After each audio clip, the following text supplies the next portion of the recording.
বেশি পজিটিভ, আমাকে টাকা দেওয়ার দরকার নেই, এক।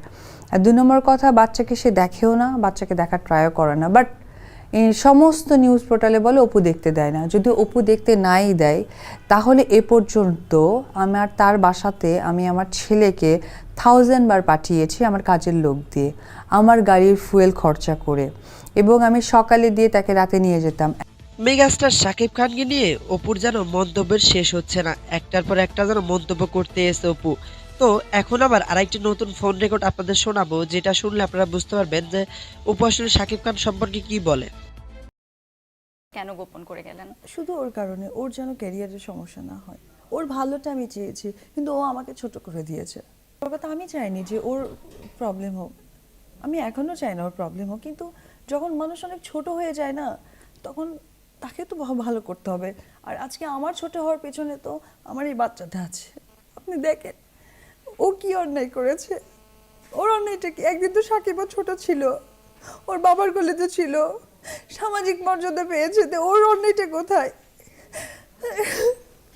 আমি দর্শকদেরকে সেখানে একটা কথাই বলতে চাই, এই 10 মাস আমি ছিলাম না, আমাকে আপনারা অপরাধী মনে করবেন না। আমি অবশ্যই কাজ করব, আমি সুখে কাজ করব, তবে অবশ্যই আপনারা আমার সন্তানের জন্য শুধু দোয়া করবেন, ও যেন অনেক ভালো থাকতে পারে, ও মানুষের মতো মানুষ হতে পারে, আমি যেন ওকে একজন মানুষ করতে পারি।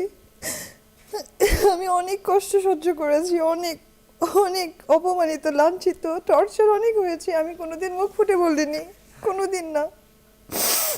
আমি আজকেও বলতে চাইনি, কিন্তু আজকে আমাকে নিতান্তই ছোট করা হয়েছে, নিতান্তই অনেক ছোট করা হয়েছে অ্যাজ এ হাজব্যান্ড।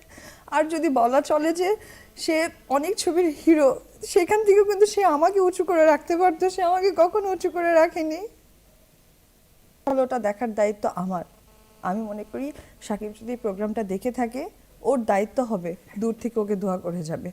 আফসোস সে বাবা, আর ও তো জন্ম নিয়েছে কারু কোল থেকে, ও তো কাউকে বাবা ডাকে, তো ও জানে তো যে আমাকে আমার বাবা, আমার পরিবার কি রেসপন্সিবিলিটি দিয়ে বড় করেছে। না, সাথে অনেক লোক আছে, তারাও তো বাবা, তারা রাত শেষে তাদের ছেলেকে নিয়ে ঘুমায়, আসে না তাদের আশেপাশে লোক।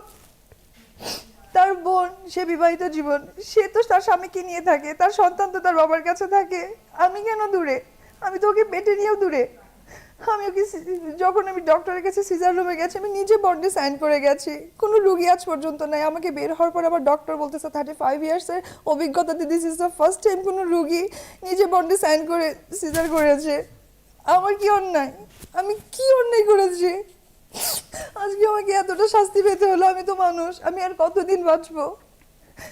আমার কি চাওয়া পাওয়া নাই? শুধু টাকা, টাকা দিয়ে মানুষের সেবা হয়ে যায়?